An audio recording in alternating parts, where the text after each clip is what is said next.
আচ্ছা, কখনো ভেবে দেখেছেন একটা সফল ক্রিকেট টিম মাঠে এত ভালো খেলে কি করে? মানে কিভাবে সব প্লেয়ার একসাথে এত সুন্দরভাবে কাজ করে? হুম। বা ধরুন একটা বড় কোম্পানি, এতগুলো লোক, এত কাজ, কি করে সব মসৃণভাবে চলে? ঠিক, এর পেছনে কিন্তু একটা দারুণ ব্যাপার কাজ করে। একটা সুচিন্তিত সাংগঠনিক কাঠামো। একদম।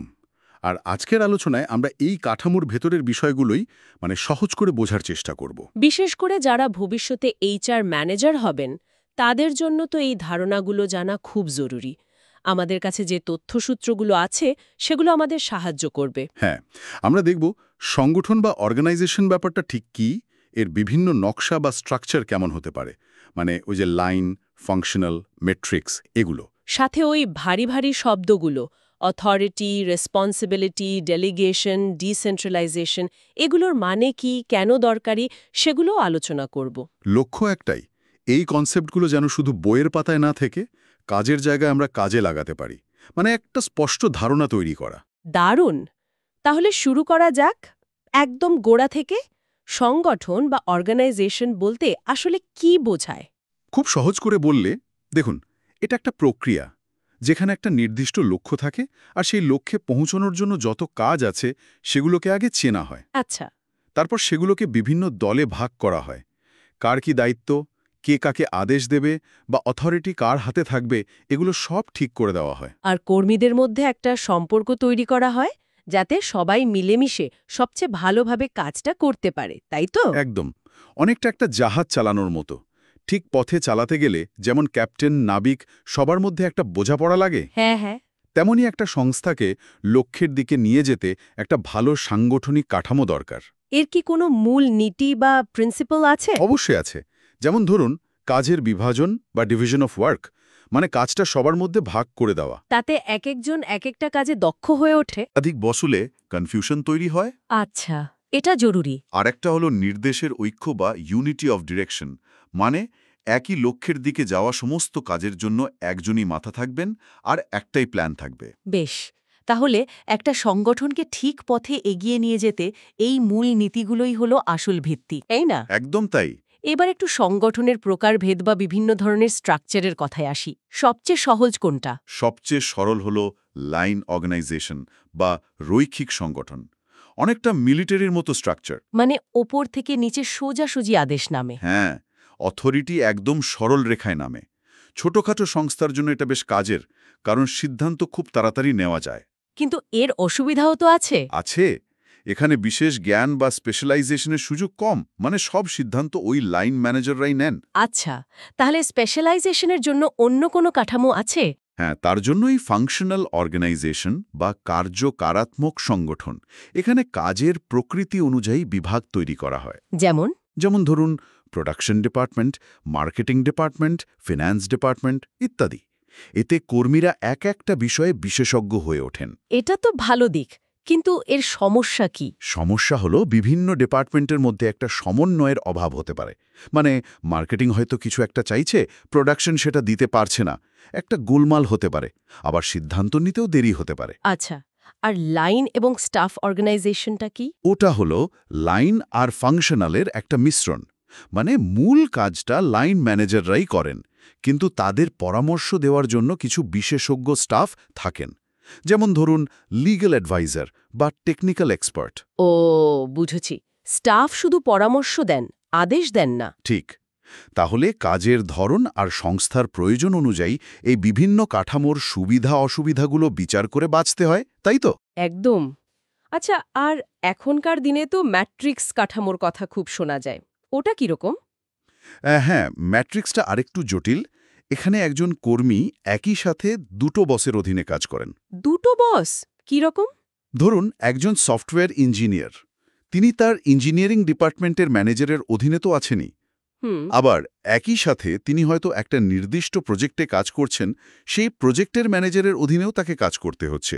একে বলে ডুয়াল রিপোর্টিং বা দ্বৈত নিয়ন্ত্রণ। বাবা, এটা তো বেশ চাপের ব্যাপার হতে পারে। হতে পারে। এর সুবিধা হলো এতে রিসোর্স খুব ভালোভাবে ব্যবহার করা যায়, বিভিন্ন বিভাগ থেকে লোক নিয়ে এসে কাজ করানো যায়, নমনীয়তা বাড়ে। কিন্তু কর্মীদের ওপর চাপ বাড়ে, আর দুটো বসের মধ্যে মতবিরোধ হলে সমস্যা হতে পারে। তাহলে ম্যাট্রিক্স কাঠামোর নমনীয়তার পাশাপাশি এই দ্বৈত নিয়ন্ত্রণের জটিলতাটাই প্রধান চ্যালেঞ্জ, তাই না? হ্যাঁ, সেটা একটা বড় চ্যালেঞ্জ। আচ্ছা, এই যে এত রকম কাঠামোর কথা বললাম, লাইন, ফাংশনাল, ম্যাট্রিক্স, এগুলো তো সবই বেশ ফর্মাল বা দাপ্তরিক ব্যাপার, তাই না? হ্যাঁ, ঠিক। এগুলো হলো ফর্মাল অর্গানাইজেশন, মানে যেটা কোম্পানির নিয়মকানুন মেনে তৈরি করা হয়। অর্গানাইজেশন চার্টে স্পষ্ট করে দেওয়া থাকে কে কার রিপোর্টিং বস, কার কি দায়িত্ব, যোগাযোগের পথ কি হবে, সব লেখা থাকে। কিন্তু এর বাইরেও তো একটা জগৎ থাকে কোম্পানির ভেতরে, তাই না? ওই যে কর্মীদের নিজেদের মধ্যে বন্ধুত্ব, গল্পগুজব। একদম। ওটাই হলো ইনফর্মাল অর্গানাইজেশন বা অনানুষ্ঠানিক সংগঠন। এটা কর্মীদের আপসী সম্পর্কের ভিত্তিতে নিজে থেকেই গড়ে ওঠে। এর কোনো লিখিত নিয়ম বা নির্দিষ্ট কাঠামো নেই। অনেকটা কলেজের বন্ধুদের গ্রুপ বা পাড়ার ক্লাবের মতো। ঠিক তাই। এখানে সম্পর্কগুলো ব্যক্তিগত, সামাজিক। কিন্তু এই ইনফর্মাল সম্পর্কগুলো কি কাজের জায়গায় কোনো প্রভাব ফেলে? অবশ্যই ফেলে। খুবই গুরুত্বপূর্ণ প্রভাব ফেলে। যেমন? দেখুন, এই ইনফর্মাল নেটওয়ার্ক কর্মীদের মনোবল বা মরাল বাড়াতে সাহায্য করে। তথ্যের আদান-প্রদান খুব দ্রুত হয় এর মাধ্যমে। ওই যেটাকে গ্রেপ ভাইন বা গুজব বলে? হ্যাঁ, গুজবও ছড়াতে পারে, আবার দরকারি খবরও খুব তাড়াতাড়ি ছড়িয়ে পড়তে পারে। অনেক সময় ফর্মাল চ্যানেলে যে খবর আসতে দেরি হয় সেটা ইনফর্মালি আগেই জানা হয়ে যায়। তার মানে এটা শুধু আড্ডা বা গল্প নয়, এর একটা ফাংশনও আছে। নিশ্চয়ই, এটা কর্মীদের মধ্যে একটা সেন্স অফ বিলঙ্গিং তৈরি করে, কাজের সন্তুষ্টি বাড়াতে পারে, এমনকি ফর্মাল স্ট্রাকচারে কিন্তু ফাঁকফোকর ভরাট করতেও সাহায্য করে। দুটো আসলে একে অপরের পরিপূরক। তাহলে ফর্মাল হলো নিয়মের কাঠামো আর ইনফর্মাল হলো সম্পর্কের জাল, কিন্তু দুটোই সংস্থার জন্য জরুরি, এটাই মূল কথা। একদম। এবার আসি ডিপার্টমেন্টাইজেশন বা বিভাগীকরণের কথায়, মানে কাজগুলোকে বিভিন্ন গ্রুপে ভাগ করা, তাই তো? হ্যাঁ, একটা সংগঠনে একই ধরনের বা সম্পর্কিত কাজগুলোকে একসাথে একটা বিভাগের অধীনে আনা হয়। একেই বলে ডিপার্টমেন্টাইজেশন। এটা কিসের ভিত্তিতে করা হয়? বিভিন্ন ভিত্তি হতে পারে। সবচেয়ে কমন হলো কাজের প্রকৃতি অনুযায়ী ভাগ করা, মানে ফাংশনাল ডিপার্টমেন্টাইজেশন। যেমন আগে বললাম প্রোডাকশন, মার্কেটিং। আচ্ছা। আবার উৎপাদিত পণ্য অনুযায়ীও হতে পারে। ধরুন, একটা কোম্পানির সাবান, শ্যাম্পু, ডিটারজেন্ট ৩ ধরনের প্রোডাক্ট আছে। তারা ৩টে আলাদা প্রোডাক্ট ডিপার্টমেন্ট তৈরি করতে পারে। ও, আর ভৌগোলিক এলাকা অনুযায়ী হতে পারে, মানে জিওগ্রাফিক ডিপার্টমেন্টেশন। একটা বহুজাতিক কোম্পানি হয়তো তাদের কাজকে এশিয়া, ইউরোপ, আমেরিকার জন্য আলাদা আলাদা বিভাগে ভাগ করল। এতে সুবিধা কি হয়? এতে কাজের ওপর নজর রাখা সহজ হয়, বিশেষীকরণ বাড়ে, দায়িত্ব নির্দিষ্ট করা যায়। তাহলে ডিপার্টমেন্টেশনের মূল উদ্দেশ্য হল কাজগুলোকে সুষ্ঠুভাবে পরিচালনা করার জন্য যৌক্তিকভাবে ভাগ করে নেওয়া। হ্যাঁ, ঠিক তাই। আর একটা খুব জরুরি বিষয় হল স্প্যান অফ কন্ট্রোল বা নিয়ন্ত্রণের পরিধি। এটা কি জিনিস? স্প্যান অফ কন্ট্রোল মানে হলো একজন ম্যানেজার বা সুপারভাইজার সরাসরি কতজন অধস্থান কর্মীকে কার্যকরভাবে পরিচালনা বা নিয়ন্ত্রণ করতে পারেন। মানে একজন বস কজন লোককে ঠিকঠাক সামলাতে পারবেন, অনেকটা ক্লাসে একজন টিচার কজন ছাত্রছাত্রীকে ভালোভাবে পড়াতে পারেন সেরকম। ঠিক ধরেছেন, ওই সংখ্যাটাই হলো স্প্যান অফ কন্ট্রোল। এটা কি সবার জন্য একরকম হয়? না না, এটা অনেক কিছুর ওপর নির্ভর করে। যেমন ম্যানেজারের নিজের ক্ষমতা বা দক্ষতা কেমন, কর্মীরা কতটা অভিজ্ঞ বা দক্ষ, কাজটা কতটা জটিল বা সরল। আচ্ছা। এছাড়াও কতটা কর্তৃত্ব নিচের দিকে দেয়া হয়েছে বা ডেলিগেশন করা হয়েছে, সংস্থার নীতি কি, এগুলোর উপরও নির্ভর করে। যদি স্প্যান অফ কন্ট্রোল খুব বেশি হয়, মানে একজন ম্যানেজার অনেক লোককে দেখেন, তাহলে কি সমস্যা? তাহলে হয়তো তিনি সবার কাজের ওপর ঠিকমতো নজর রাখতে পারবেন না, কর্মীদের ঠিকমতো গাইড করতে পারবেন না, নিয়ন্ত্রণ কমে যেতে পারে। আর যদি খুব কম হয়, মানে অল্প কয়েকজনকে দেখেন? তাহলে হয়তো সংস্থার অনেকগুলো স্তর বা লেভেল তৈরি হয়ে যাবে। তাতে সিদ্ধান্ত নিতে দেরি হতে পারে, খরচ বাড়তে পারে, আবার ম্যানেজারদের পুরো ক্ষমতাও হয়তো ব্যবহার হবে না। তার মানে সঠিক স্প্যান অফ কন্ট্রোল খুঁজে বের করাটা খুব জরুরি, যেটা নির্ভর করে কাজ, কর্মী আর ম্যানেজারের ক্ষমতার উপর। একদম, একটা ভারসাম্য রাখা দরকার। এবার তাহলে ওই তিনকে শব্দে আসি: অথরিটি, রেসপন্সিবিলিটি আর ডেলিগেশন। এগুলো প্রায় একসাথেই শোনা যায়। হ্যাঁ, কারণ এগুলো খুব সম্পর্কিত। অথরিটি বা কর্তৃত্ব হল আদেশ দেওয়ার এবং সেই আদেশ পালন করানোর অধিকার। এটা পদ বা পজিশনের সাথে যুক্ত থাকে, মানে বস হওয়ার ক্ষমতা। অনেকটা তাই।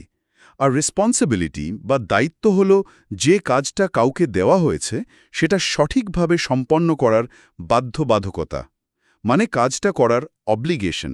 আচ্ছা, অথরিটি হলো অধিকার আর রেসপন্সিবিলিটি হলো কর্তব্য বা দায়। ঠিক।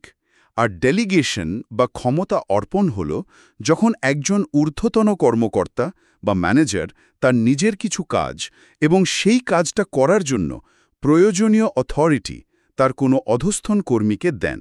যেমন হাসপাতালের সিনিয়র ডাক্তার একজন জুনিয়র ডাক্তারকে কোনো রোগীর বিশেষ একটা দিক দেখাশোনার দায়িত্ব আর সেই সংক্রান্ত কিছু ক্ষমতা দিলেন। একদম ঠিক উদাহরণ। কিন্তু এখানে একটা জিনিস মনে রাখতে হবে, ম্যানেজার কাজটা ডেলিগেট করতে পারেন, অথরিটিও কিছুটা দিতে পারেন, কিন্তু চূড়ান্ত দায়বদ্ধতা বা অ্যাকাউন্টেবিলিটি কিন্তু ম্যানেজারেরই থেকে যায়। মানে জুনিয়র ডাক্তার ভুল করলে সিনিয়র ডাক্তারও তার জন্য দায়ী থাকবেন। ও, এটা খুব গুরুত্বপূর্ণ পয়েন্ট। আচ্ছা, এই ডেলিগেশন আর ডিসেন্ট্রালাইজেশন বা বিকেন্দ্রীকরণ এ দুটো কি একই জিনিস? অনেকে গুলিয়ে ফেলে। না, এখানেই একটা বড় পার্থক্য আছে। ডেলিগেশন হলো মূলত দুজন ব্যক্তির মধ্যেকার ব্যাপার। একজন ম্যানেজার তার সাবঅর্ডিনেটকে কাজ দিচ্ছেন। এটা সব ম্যানেজারকেই কম বেশি করতে হয়। আর ডিসেন্ট্রালাইজেশন? ডিসেন্ট্রালাইজেশন বা বিকেন্দ্রীকরণ হলো একটা বৃহত্তর ধারণা। এটা একটা সংস্থার নীতি বা দর্শন। এর মানে হলো সিদ্ধান্ত নেবার ক্ষমতাটা শুধু টপ ম্যানেজমেন্টের হাতে কুক্ষিগত না রেখে সংস্থার নিচের স্তর পর্যন্ত বিভিন্ন লেভেলে ছড়িয়ে দেওয়া। মানে ডেলিগেশন হলো কাজের হস্তান্তর আর ডিসেন্ট্রালাইজেশন হলো সিদ্ধান্ত নেবার ক্ষমতার পরিকল্পিত হস্তান্তর। চমৎকার বলেছেন। ডেলিগেশন একটা রুটিন প্রক্রিয়া, কিন্তু ডিসেন্ট্রালাইজেশন হলো একটা স্ট্র্যাটেজিক সিদ্ধান্ত। ডেলিগেশন ছাড়া ম্যানেজমেন্ট সম্ভব নয়, কিন্তু ডিসেন্ট্রালাইজেশন ঐচ্ছিক। সংস্থা ঠিক করে তারা কতটা বিকেন্দ্রীকরণ করবে। তাহলে মূল পার্থক্যটা হলো ব্যক্তিকেন্দ্রিকতা বনাম সংগঠনব্যাপী নীতি, তাই তো? হ্যাঁ, এবং ক্ষমতা হস্তান্তরের পরিধি আর উদ্দেশ্য। তাহলে সেন্ট্রালাইজেশন বা কেন্দ্রীকরণ মানে হলো এর ঠিক উল্টোটা, যেখানে বেশিরভাগ সিদ্ধান্ত নেওয়ার ক্ষমতা একেবারে টপে থাকে। একদম। সেন্ট্রালাইজেশনে গুরুত্বপূর্ণ সিদ্ধান্তগুলো সংস্থার শীর্ষ স্তরেই নেওয়া হয়। নিচের স্তরের ম্যানেজারদের সিদ্ধান্ত নেওয়ার ক্ষমতা খুব সীমিত থাকে। কোন পরিস্থিতিতে কোনটা ভালো? মানে কখন সেন্ট্রালাইজেশন আর কখন ডিসেন্ট্রালাইজেশন বেশি কাজের? দেখুন, ছোট সংস্থায় বা যেখানে সবে কাজ শুরু হয়েছে, সেখানে মালিক বা টপ ম্যানেজার নিজেই সব সিদ্ধান্ত নিতে পারেন। ওটা সেন্ট্রালাইজেশন। এতে দ্রুত সিদ্ধান্ত হয়, সামঞ্জস্য থাকে। কিন্তু বড় সংস্থায়? বড় সংস্থায় যেখানে অনেক ইউনিট, অনেক প্রোডাক্ট, অনেক এলাকা জুড়ে কাজ হয়, সেখানে সব সিদ্ধান্ত টপে বসে নেওয়া সম্ভব নয়, উচিত নয়। সেখানে ডিসেন্ট্রালাইজেশন দরকার হয়। কেন? কারণ এতে নিচের স্তরের ম্যানেজাররা দ্রুত সিদ্ধান্ত নিতে পারেন, স্থানীয় পরিস্থিতি অনুযায়ী কাজ করতে পারেন, তাদের কাজের প্রতি আগ্রহ বাড়ে, মোটিভেশন বাড়ে, আর টপ ম্যানেজমেন্টও স্ট্র্যাটেজিক বিষয়ে বেশি মনোযোগ দিতে পারে।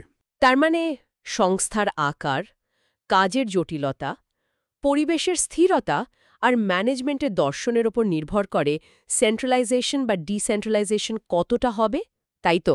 একেবারে ঠিক। পরিস্থিতি অনুযায়ী সঠিক ভারসাম্য খুঁজে বের করতে হয়। বাহ, দারুণ আলোচনা হলো। দেখতে দেখতে আমরা সংগঠন কাঠামোর অনেকগুলো জরুরি দিক ছুঁয়ে ফেললাম, একেবারে সংজ্ঞা থেকে শুরু করে। হ্যাঁ, এর প্রকারভেদ, ফর্মাল ইনফর্মাল দিক, ডিপার্টমেন্টেশন, স্প্যাম অফ কন্ট্রোল, আর অথরিটি, রেসপন্সিবিলিটি, ডেলিগেশন থেকে সেন্ট্রালাইজেশন, ডিসেন্ট্রালাইজেশন পর্যন্ত। একদম। আর এই যে ধারণাগুলো আমরা আলোচনা করলাম, এগুলো কিন্তু শুধু পরীক্ষার জন্য নয়। ঠিক। একজন ভালো এইচআর ম্যানেজার হতে গেলে, ভবিষ্যতে একটা দক্ষ টিম তৈরি করতে গেলে, কর্মীদের মোটিভেটেড রাখতে, পরিবর্তনের সাথে মানিয়ে নিতে এই জ্ঞানটা খুবই দরকার। বিশেষ করে এখন যেরকম প্রযুক্তি নির্ভর, দ্রুত পরিবর্তনশীল কাজের পরিবেশ তৈরি হচ্ছে। ঠিক তাই। ভবিষ্যতের কর্মক্ষেত্র আরও বেশি ফ্লেক্সিবল, আরও ডাইনামিক হবে। সেখানে এই সাংগঠনিক কাঠামোগুলো শুধু নাম জানলে চলবে না। এগুলোর সঠিক বোঝাপড়া আর বিচক্ষণ প্রয়োগটাই হবে সাফল্যের আসল চাবিকাঠি। তত্ত্বকে বাস্তবে ব্যবহার করার দক্ষতাই আসল। এটাই আজকের আলোচনার মূল শিক্ষা বলা যেতে পারে। আজকের মতো আলোচনা তাহলে এখানেই শেষ করা যাক। আলোচনাটা সত্যিই খুব তথ্যপূর্ণ ছিল। ধন্যবাদ। তবে যাওয়ার আগে শ্রোতাদের জন্য একটা প্রশ্ন রেখে যেতে চাই, একটু ভাবার জন্য। এই যে এত দ্রুত প্রযুক্তি পাল্টাচ্ছে, বিশ্বায়ন বাড়ছে, এই যুগে একটা সংস্থার দীর্ঘমেয়াদী সাফল্যের জন্য কোন ধরনের সাংগঠনিক কাঠামো সবচেয়ে উপযুক্ত হতে পারে বলে আপনার মনে হয়? নাকি কোনো